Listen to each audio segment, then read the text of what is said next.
Welcome to Restore the Glory podcast. My name is Jake Kim.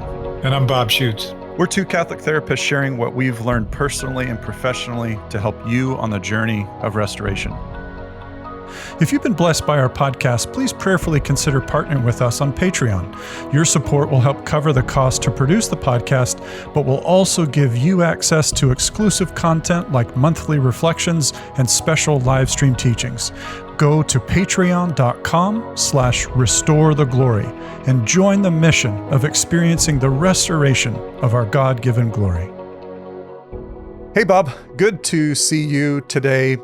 Today, we're going to finish our series on emotion and how to process and deal with emotion. But we wanted to let our listeners know that we are going to take a summer break. So today will be the last episode before a summer break. And we're going to take a little bit of time off and rest and take a step back from the podcast just to get new ideas and whatnot. And so we just wanted to let you know about that. We'll be back early September. You can go to our website, sign up for the newsletter there to kind of know when are we coming back on, or follow our social media, Restore the Glory podcast. And then that'll let you know when everything's going on. Bob, anything? What are you doing this summer? You going to do anything fun? I got a lot of things going on. The summer seminarian program, meeting with bishops, marriage conference. Hopefully get out to Colorado to see my grandson out there. Well, that's awesome. In the fall. But I would say if you're looking and missing the podcast, go listen to past episodes. And if you've got to catch up on any of them, there's a lot in there. And so just go just where your heart leads you. That is a great point. I think we can get so used to content overload, and maybe there was an episode that you couldn't get to, or there's one that you really liked. It's an opportunity just to catch up and slow down and rest. We're going to talk today about how to process emotion. There's this phrase, Bob, in the healing world that we hear all the time. Oh, just process your emotion, or, oh, just deal with your emotion.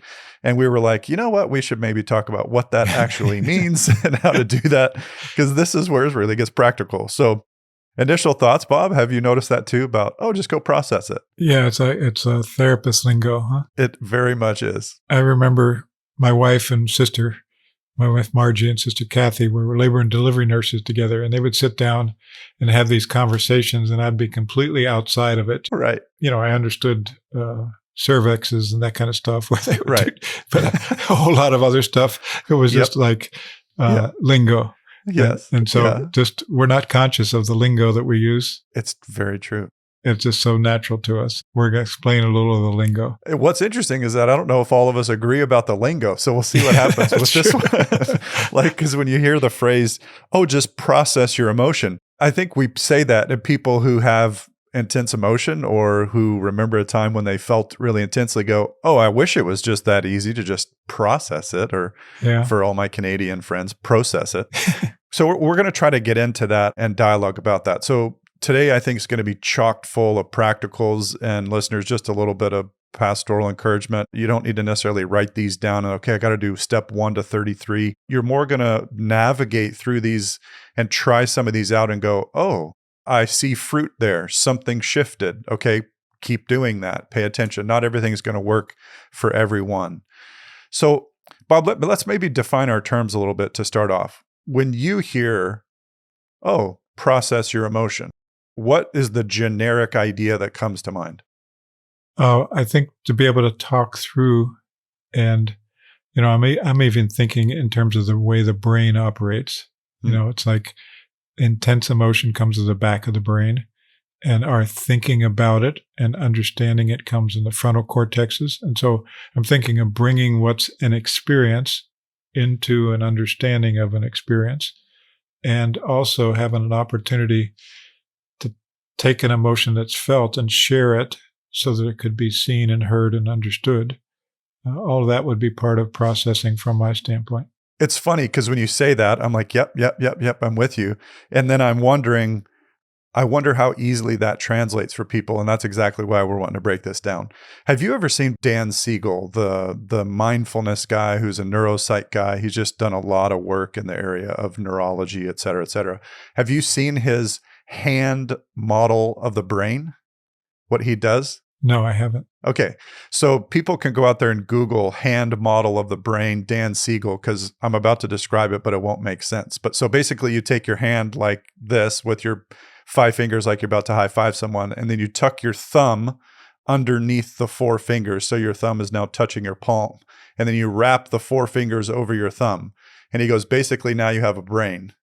And so then he goes in and points out like your wrist becomes the brain stem, and your fingers and fingernails are exactly what you said of the cortexes. And when you open up the cortexes, there you have the limbic system, which is your thumb.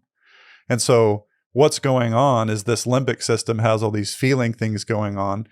And if it stays there, then you don't have the other stuff in the brain that's trying to help you regulate it. And so what you just described was bringing it kind of full circle. So the more rational conductor parts of your brain can help the weird trumpet player who's just going bonkers. That's would be emotion in the analogy, to have the composer help calm that part of your brain down or get it calm again. So there's tons of concepts and ideas. And so the first one that comes to mind, that's exactly what you're saying, Bob, is this is one of Dan Siegel's phrases, name it to tame it. Yeah. And what's interesting is that's exactly what's going on from a neurological perspective. If I can have this emotion, which I might feel in my body or just feel, usually you always feel it in your body as well somewhere. And as soon as you name it, you've gone to the prefrontal cortexes of the brain, because that language and then the conceptualization, you're now in a different region of your brain, which means more brain is helping with the emotion. So it sounds overly simple, but when an emotion gets stuck in the limbic system and just keeps cycling through the limbic system and the hippocampus and amygdala, those are, you can go Google that. We're not going to get into the neurology of it necessarily right now. Staying in the limbic system, that's when you get really intense emotion and it doesn't go away. Mm-hmm. That's often what happens for people with trauma.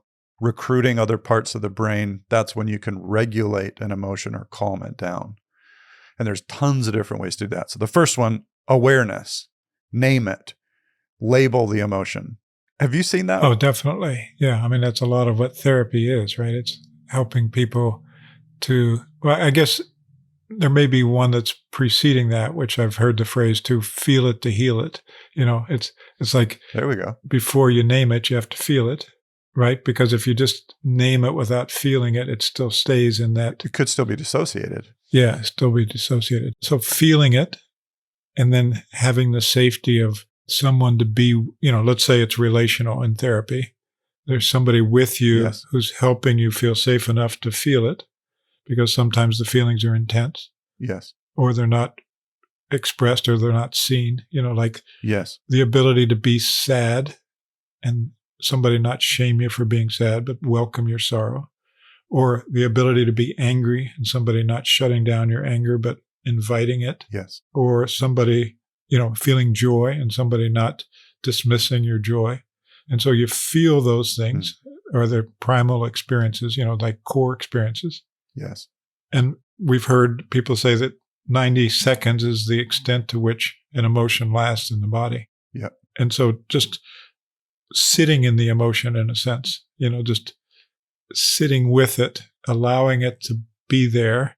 And a lot of times we're afraid of intense emotion so that we don't want to sit in it. We don't want to experience it. Yes. And then to name it, then to be able to say, I'm feeling sorrow. I'm feeling angry. I'm feeling agitated. I'm feeling lost. I'm feeling confused, whatever those experiences are. Yes. So 3 things jump out at me, I think, that we're saying that's important, and they build on one another. One, feeling it. So what's interesting is I'm being maybe splitting hairs here, but to feel it, I have to be aware that something's happening. That isn't always easy. We're making presumptions, and you start wherever you start in this process that we're describing a bit here. If something's going on and you don't even know it, and that happens where you can be really emotional, but you're so used to that emotional dynamic that you're operating out of it. And usually it takes some other person to go, hey, what's going on? Now, other times you know it and you ignore it, so there's all kinds of interesting hurdles to get along in each one of these steps. So you have some awareness that something's happening, and then you have to feel it. And so what we're saying there is, oh, something's up, Yeah. something's off, something's great. Now I'm going to pause and feel whatever I'm feeling. And so people go, well, how do you feel it? And I would say it's not feeling isn't necessarily something that you force yourself to do. It's more of allowing something that is, I would say, natural to occur. In other words, this would be an interesting discussion for a moment. To me, you don't have to tell yourself to feel it unless you're trying to not feel it. Then you do need to tell yourself to feel it. If you had no inhibition with emotion, like babies and young kids, they don't say, oh, feel it. Right. They just do that. Yep. That step is automatically there. Yeah. And then the naming of it is very helpful, but you added another piece that I think that's really critical. Name it in relationship, which is ideal. And all the stuff that I've read and studied about emotion and emotional regulation, the relational component is significant. And let's say that somebody's not there, you can still be relational in it in prayer, in journaling. So I heard a trick with regard to journaling, which was don't just journal to yourself. Yes. Journal to someone, because it becomes now relational. Yeah. And because we are relational, that's a way better mechanism and way to do it. Now my brain's going off with all these practical ideas. Maybe an analogy we can use, Bob, is let's compare how a young child processes emotion and then how an adult processes emotion. And then I think it helps distinguish the differences. Because then we go, oh, that was a normal, like usually with a kid in an ideal scenario, you get the normal process. And then an adult, you get the clunky one because of all the other stuff that's come in. Yeah. Does that feel okay to work this out in a kid? Yeah, that sounds good. So here's what I noticed with a kid. Let's say they're verbal, but they don't have a ton of words yet. Okay, so let's say the kid's walking around and they fall. That's one scenario. Or they're playing with a toy and someone comes and takes the toy from them. You're very likely to get an emotional reaction. And then they just, boom, start to feel it, right? Yep. What picture comes to your mind? What emotion, what do you see the child doing in either one of those scenarios? A child falling down, scraping their knees, an immediate ow and tears. Yep. And running to mom. I saw the exact same scene. Okay, what about with the toy? Anger. Yep. Fighting, shouting. Yep. Yelling. Yeah. And I saw maybe tears as well. Maybe tears. Yep. If they realized, if the older sibling's like, ha, you can't get it, and they're out of there, right? Then they maybe feel powerless. Yeah. What do you see the kid doing in the second toy one? Do they just sit there, or what happens in an ideal scenario? Depending on size and strength differences. Yeah.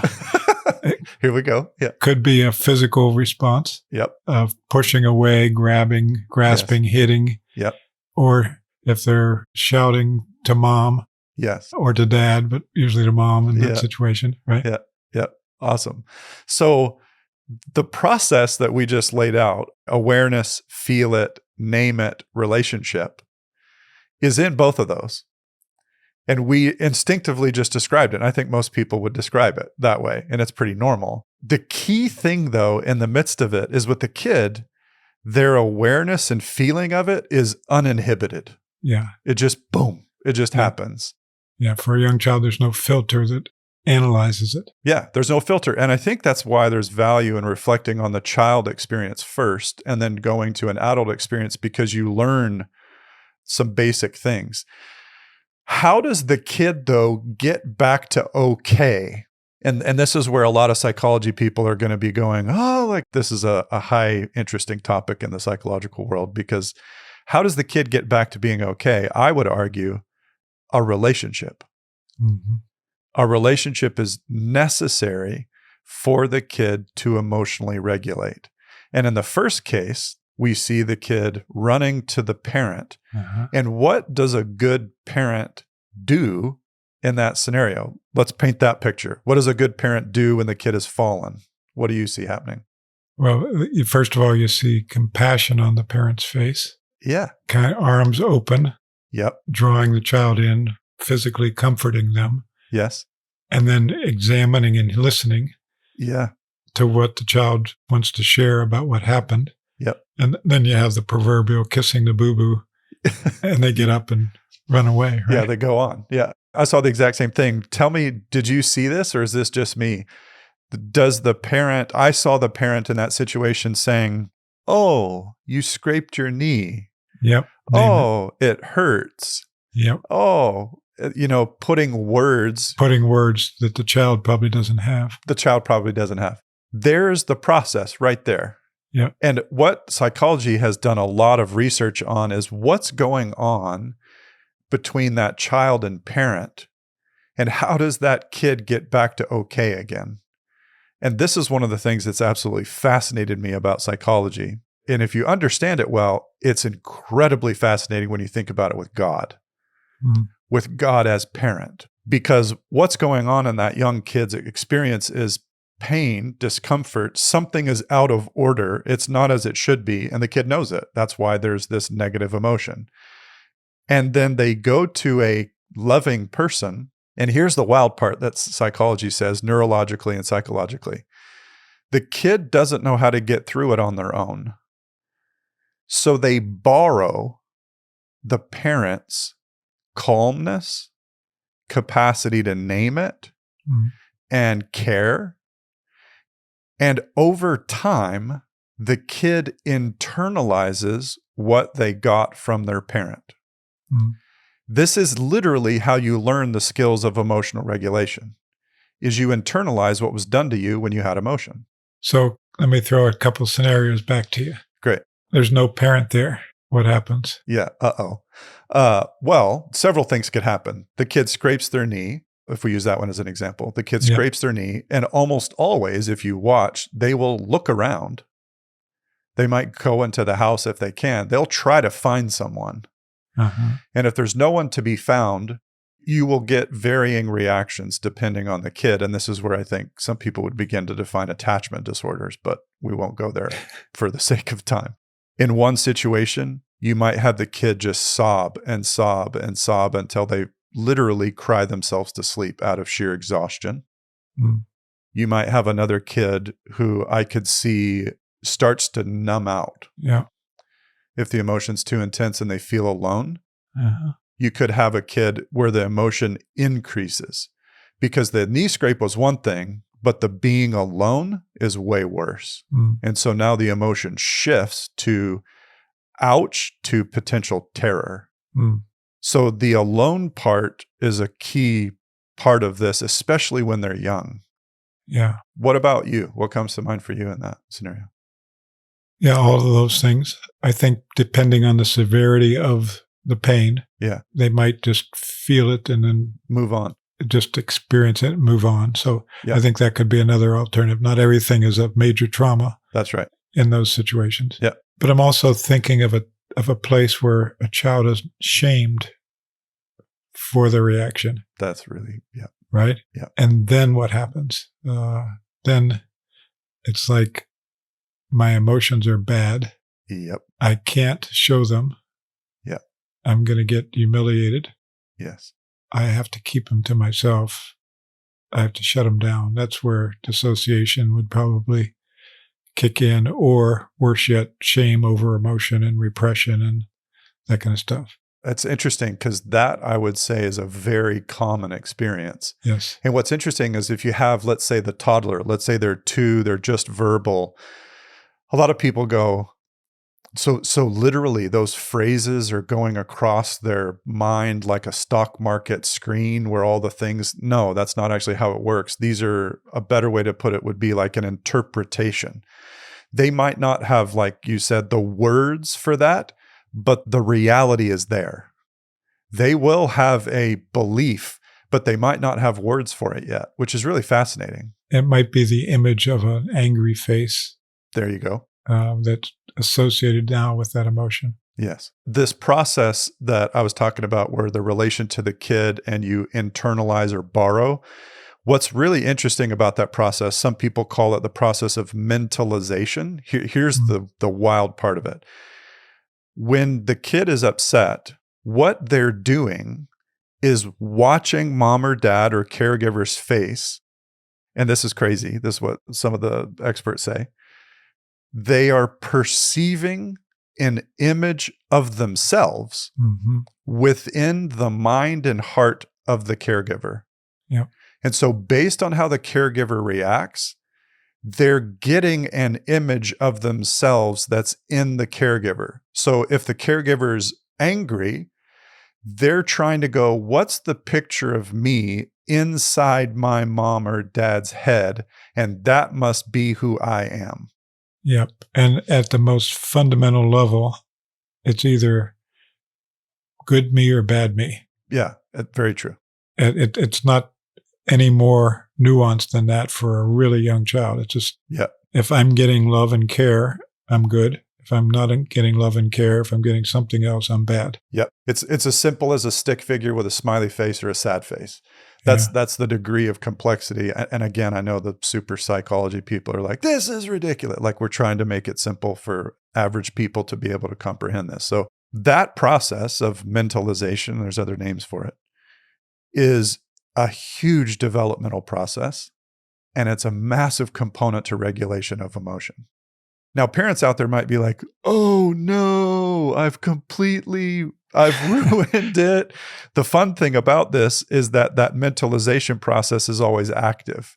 You can change your perception of yourself within other people based on how they treat you. So this is why loving community, a therapist, relationship with God, etc. Or a parent who's responding differently the next time because they've learned and saw the effect of that. Bingo.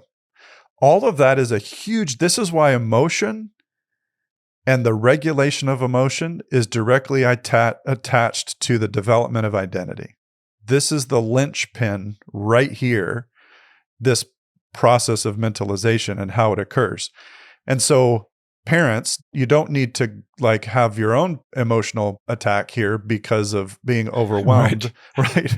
Because that's usually what happens is it hits the dominoes and the dominoes start falling. And so if I'm the parent, I'm like, I've totally ruined my kid. Then I feel shame. And then I'm reminded of all the times I felt shame as a kid. And so, okay, interesting. We have our shame experience going on here. But let's stay with the kid for a minute because we need to get what healthy looks like if we're going to be able to offer it to somebody else.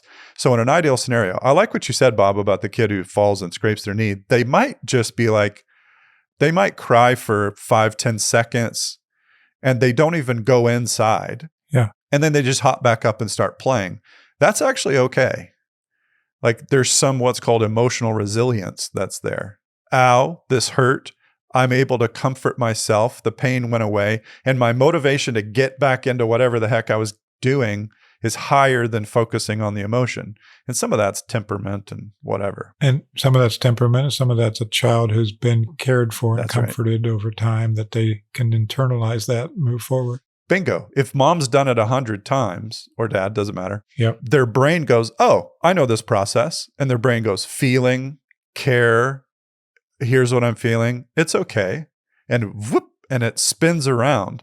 Bob, there's this video. I'll try to find it and put it in the show notes. It's one of the cutest videos in the world. It's this little kid who is just learning how to ice skate. And what they've done is put a microphone on the kid and the dad is videoing him. And the kid's skating around and his little inner world is being spoken. And you hear his little inner world. And he goes, I'm okay. I'm okay. I'm doing good. I'm okay. And I'm sitting there going, I wonder where he heard that. Yeah. He's repeating what he was told all this time from his parent. And then he falls down and he goes, it's okay. Just get right back up. I'll be good. And it's amazing. He's doing exactly what we're talking about he's repeating what was told to him. It's a fascinating little video.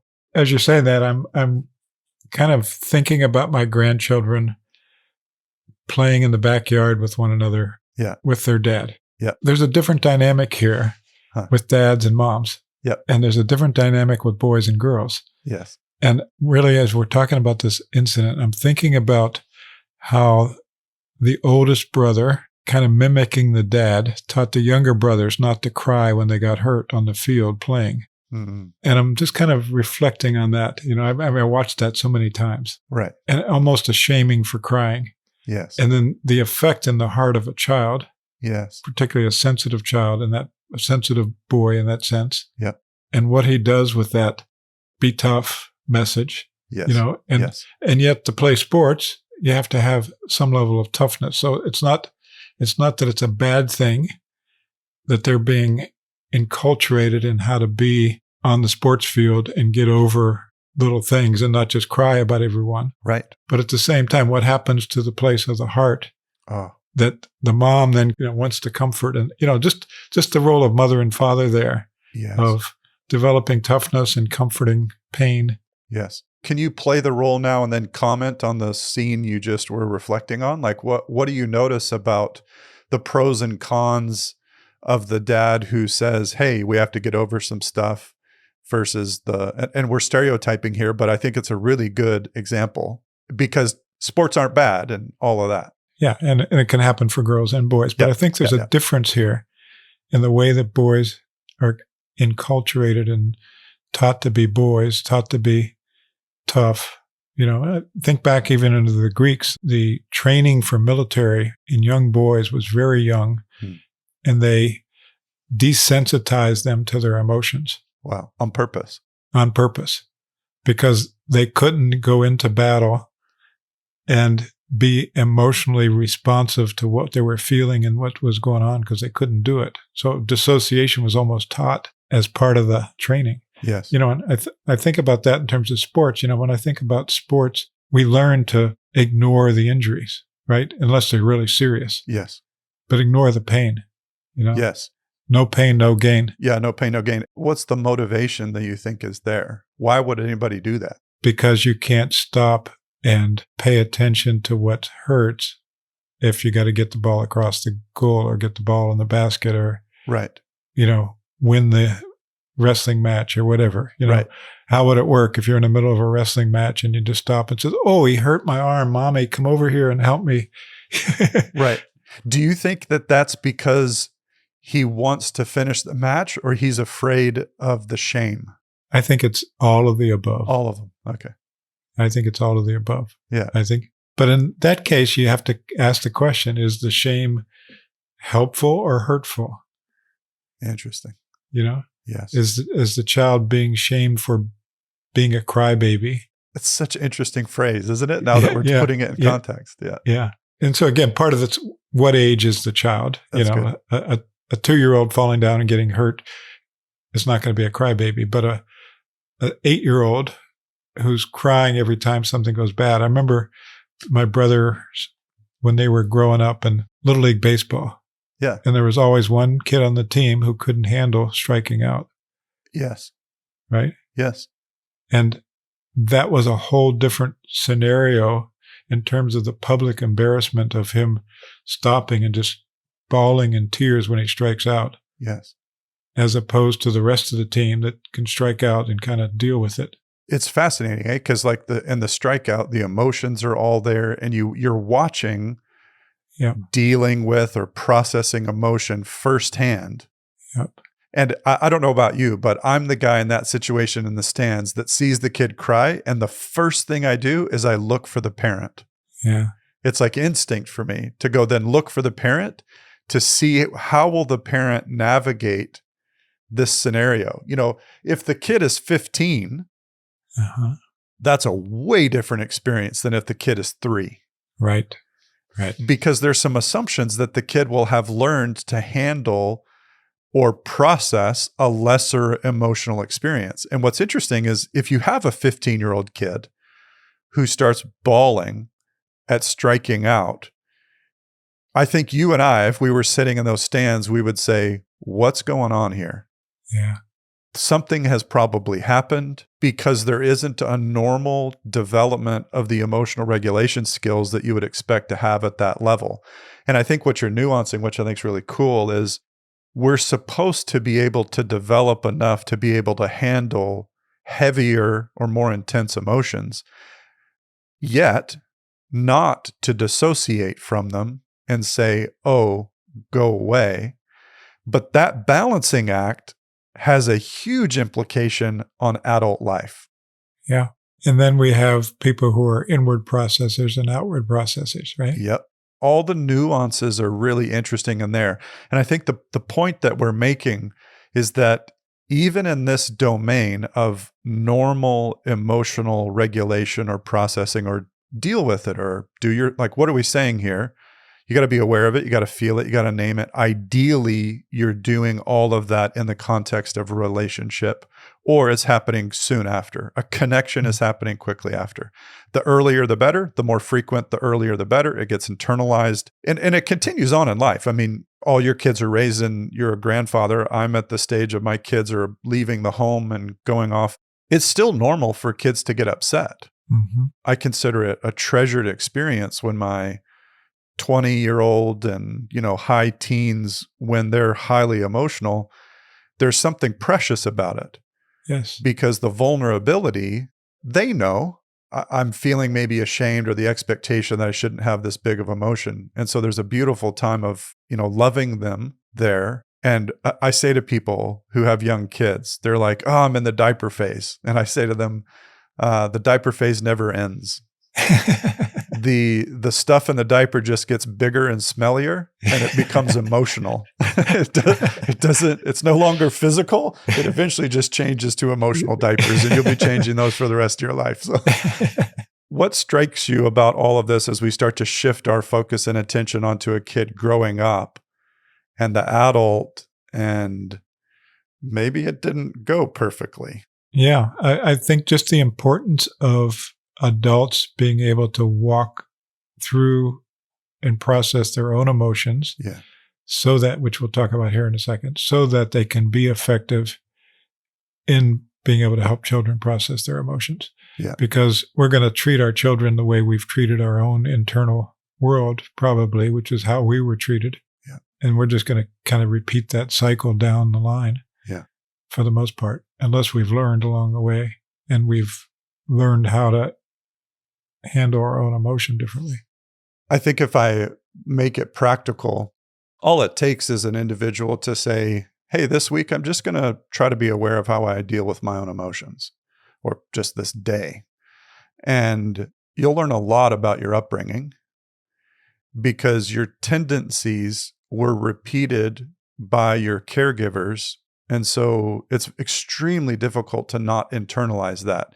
You usually internalize it, and that sometimes you can react to the internalization of it. So we internalize those dynamics. And then, just like you said, we often repeat them with the people that we care for. So if mom or dad didn't like emotion and they were like, hey, button it up, or calm down, or stop it, or whatever, we will often say that to ourselves.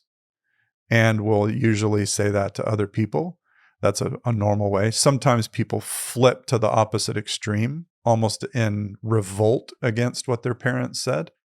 And then I think there are the situations, Bob, that you and I would deal with in a therapeutic setting, where situations were highly traumatizing.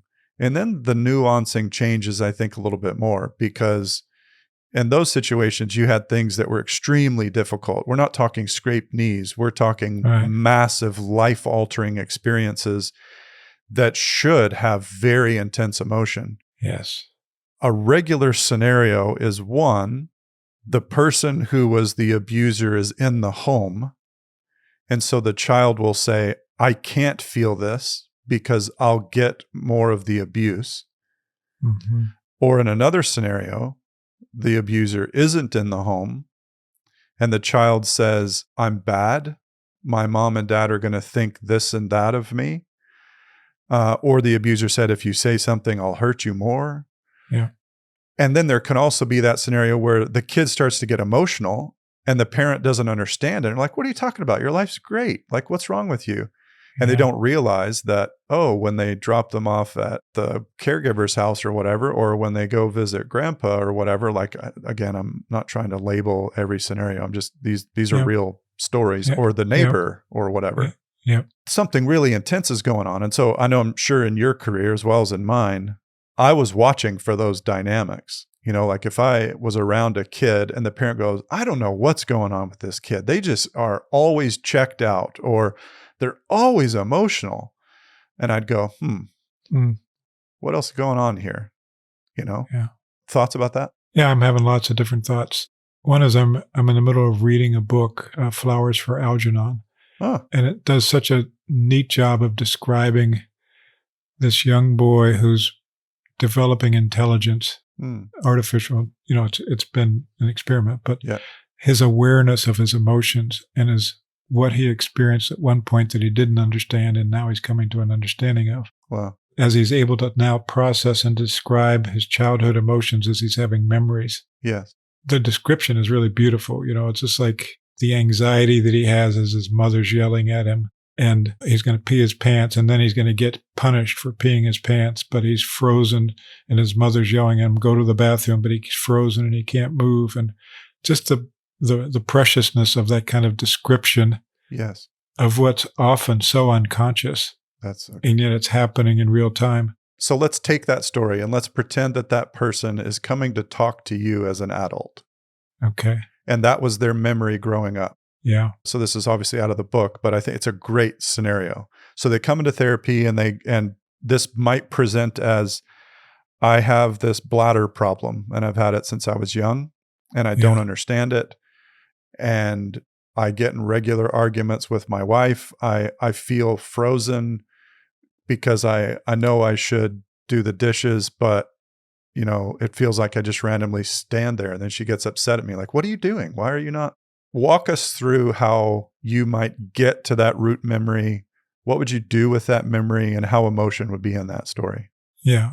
For right now, I'm going to leave prayer out of it for a second. Okay, cool. Because in my practice, I would almost always bring it into a prayer encounter. But let me just start with the emotional part. Okay. Okay. As the story is coming up, I'm watching the person's face and their eyes and hearing the tone of their voice, watching their body posture. So all of that I'm attuned to get cues as to what they're experiencing along with what the words are that they're sharing. That's gold. Yeah. Okay. Yep. So that's the first. And there's so much more information that's present than just the words that are being said. Yes. Okay. And as they're sharing the story, let's assume that they're having difficulty identifying their own emotion. Okay. Yeah. I hear the story. So they're telling the story and it's somewhat detached, but I notice that they start to have a really furrowed brow. Yeah. You know, and it's like this almost oppression. Yes. That I'm seeing up there. So I might stop and just say, you know, just what are you feeling right now? What are you aware of? Yep. I don't know. I just can't think about, I just can't, it just feels so confused. And so, like. That's so good, Bob, how you're doing it because the words aren't there. Their words aren't there. Yeah. But it's on their face. Yeah. Yeah. Yeah. And so I might say at that point, well, this is what I'm noticing. I'm noticing you're really having a hard time. Yes.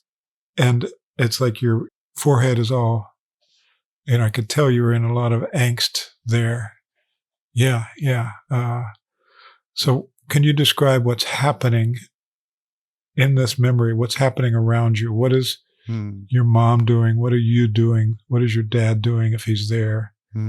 Okay. And so then I might draw out the experience first, the objective experience. Okay. Bob, real quick, let's assume that they don't even know that memory's there. Oh, okay. Let's assume that for a second, because that's tougher.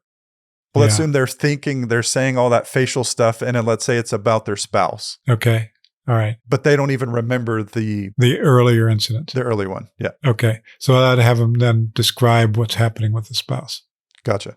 Okay. Yeah. And so now as it's happening with your spouse, what are you hearing? What's the tone of voice that your spouse is using? Yes. You know, what are you feeling? Yes. As your spouse is saying that? Yeah. I don't know. Just take a second and pay attention to your body. What's the feeling in your forehead?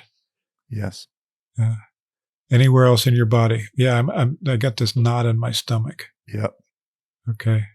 Can you tell me what's going on there? It just feels like, you know, if you were if you were to use your fist to represent, or your hand to represent the feeling in your stomach, what's it feel like? Does it feel like this? And I might clench a fist.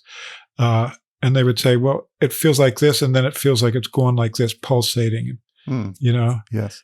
And they're opening and closing their fist. Yes. And I'd say, okay, just stay there for a second. What do you think that emotion is? That's so good. Yeah. Fear. I just feel really afraid. Yes. And out of control. And like threatened. Okay. Where do you feel the threat? Just all over my body. I just feel like I want to run. Yes. Right? Yes. And what are you thinking? Well, I'm just confused. I'm not sure why she's raising her voice and why I'm feeling like this. Because it seems simple. The issue seems simple. Yep. You're doing such a good job describing it, because I'm just like, I have done this in sessions so many times that I'm like, it's so good. So just for quickly, listeners, notice how Bob is doing exactly what we just described. And I know where he's about to go. I can sense where this is about to shift. So the guy's in the room in this scenario, and we're just processing emotion right now. Mm-hmm. And he is aware of it, but it's as if he isn't aware that he's aware of it. You pointed back out to him. Do you notice your face? And so you're increasing his awareness of it. And then you're saying, just feel it. This is exactly what we talked about earlier. And then you're saying, let's try to name it. Let's name it. Yep, and you did it all in the context of relationship, where you are seeing it. You probably could name it for him. Yeah. But you're resisting that. Yeah. I want him to be able to identify it and process it, work through it. Work through it. Because the awareness of it, the feeling of it, the naming of it with someone is a very simple and effective way to work through an emotion. Yeah, and if I could say what he would be seeing on my face, yes, would be my eyes attentive. Yes, I'm really listening. I'm leaning forward. I'm compassionately with him in the experience. Yes.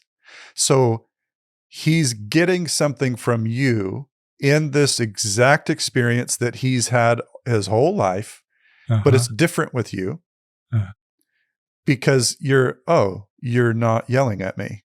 And so my experience is that allows him to keep going down this road here, this path, because you're not replicating what's been done before. So interestingly, he's already working through emotion. Yeah. But it's probably insignificant because the degree of emotion we're talking about is big.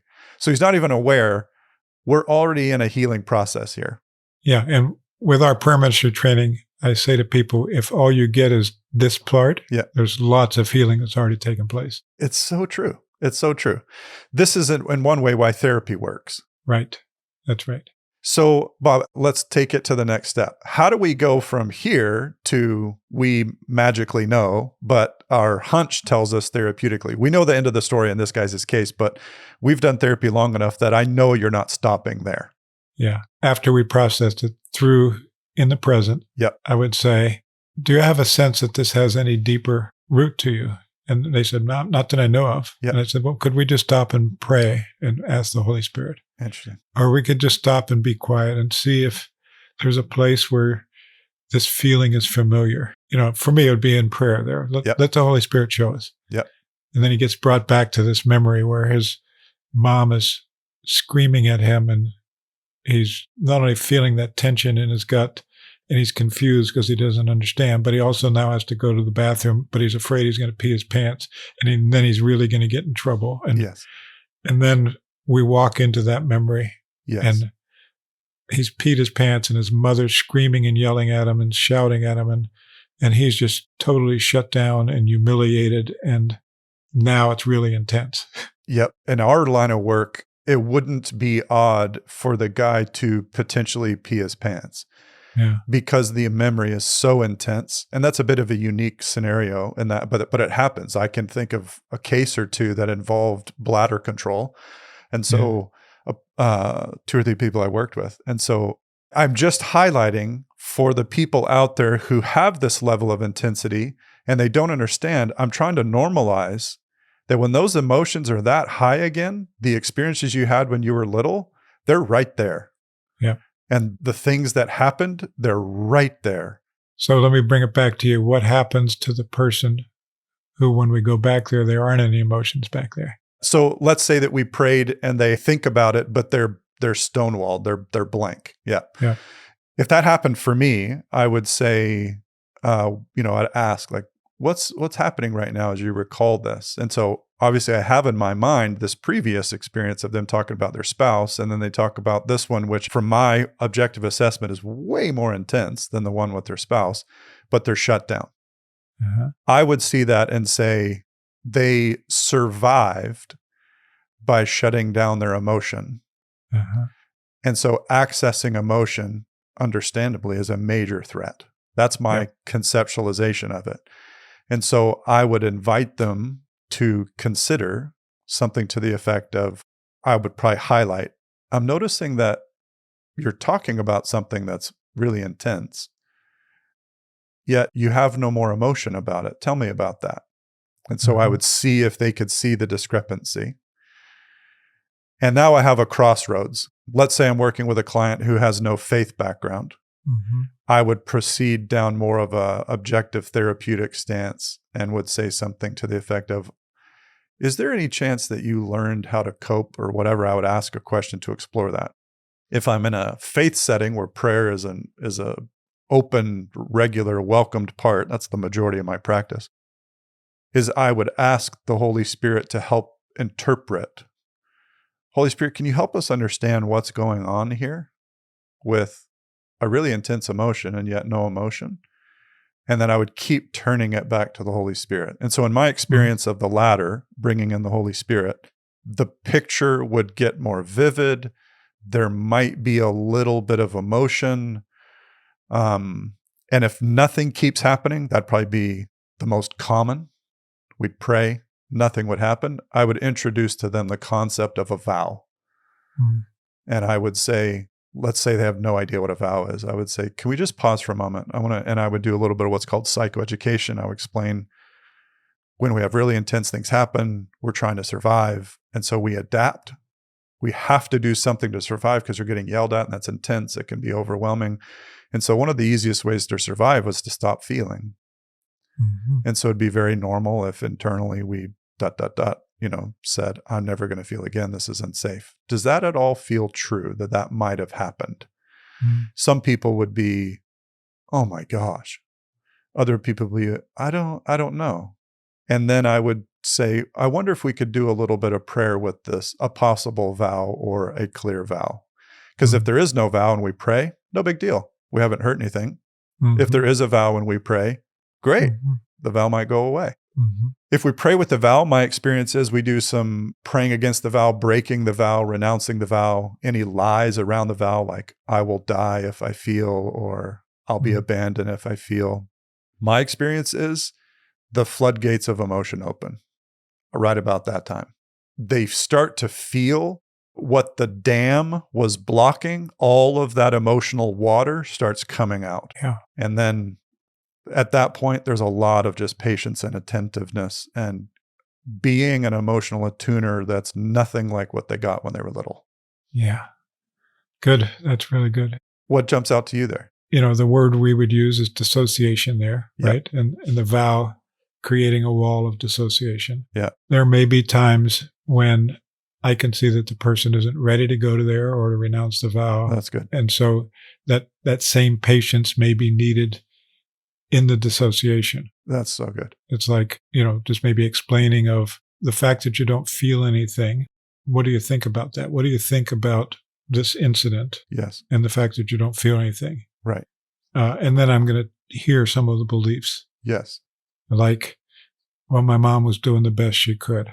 Yes. Or it really didn't hurt me. Or that wasn't hard. That was no big deal, That's so good. Now I'm just trying to hear what the internal beliefs are Yes. around this incident.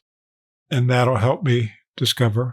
There are times when the wall is really strong and the pain is really deep and the person isn't ready. Yes. And I'll say, can we just invite Jesus to be in that place with you where the wall is and just to be present to you there and reveal anything he wants to let you know there in that place. Bob, I love that, because what you're describing, I'm painting kind of the ideal perfect picture of a walking through with something. And sometimes it works like that. Sometimes it doesn't.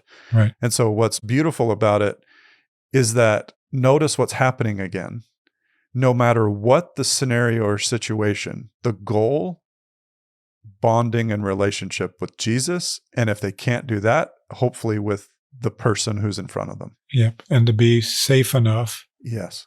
to know that their experience, whatever it is not going to get shamed. Yes. It's going to be received. And, at times, this is where a lot of good body work comes in. At times it may be there isn't emotion, but there's physical reaction. Okay. So they may now become aware that they've got that same look, same frown on their face, yep, and the same knot in their stomach. Yep.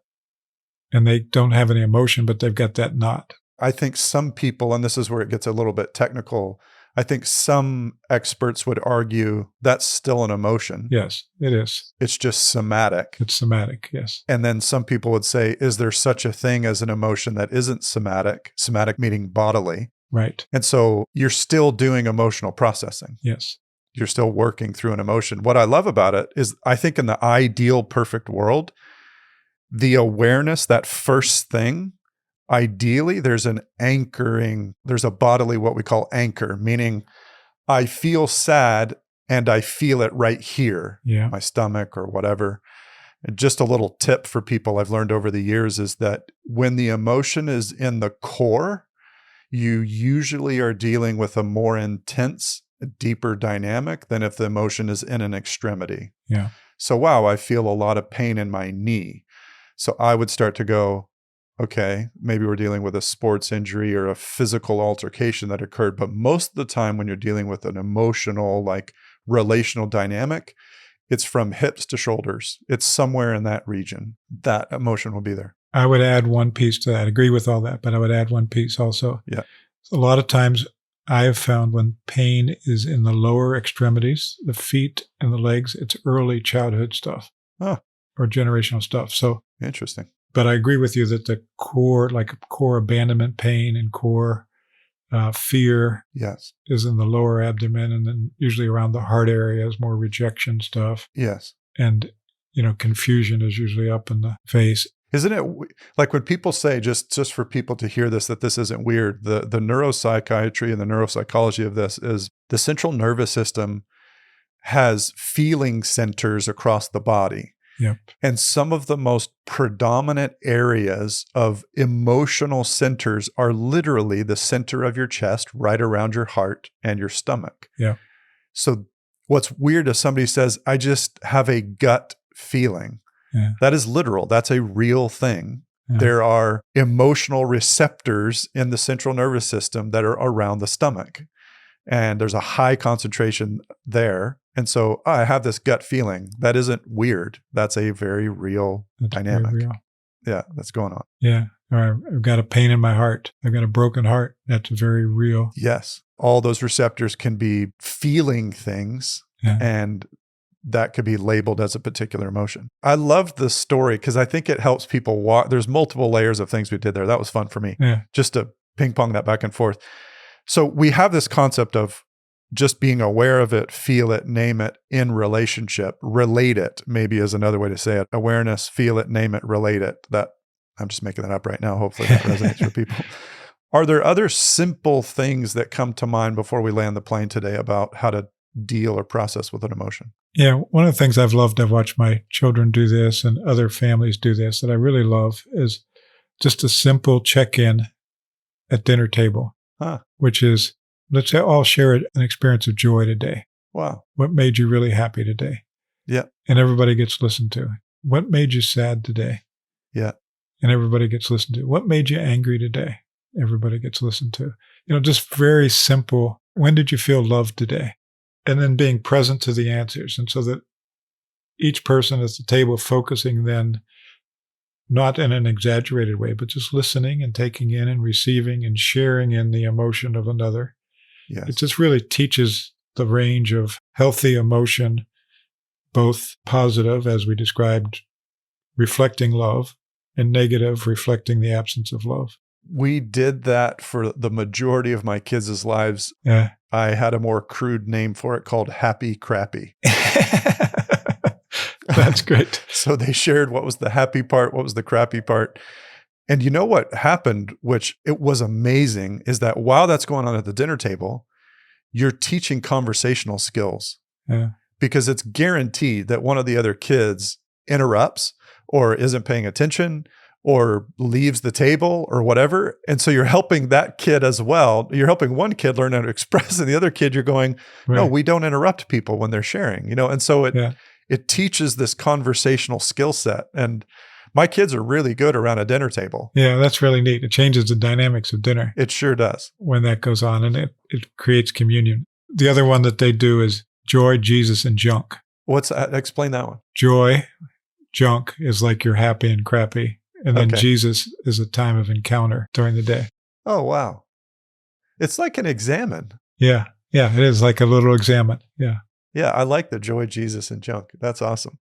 Listeners, there is so much out there in this regard, but we're grateful that you've stuck with us through this series because emotion is such an important part of the healing journey. And again, you watch Bob and I kind of make up a scenario where we navigated someone through a lot of intense emotion, brought it back to a wound. We kind of did the prayer process there in a little way, but specifically about an emotional dynamic that was coming up. As you heard earlier on in our intro, we're taking a summer break, and we're grateful for you guys. And we are going to be back early September.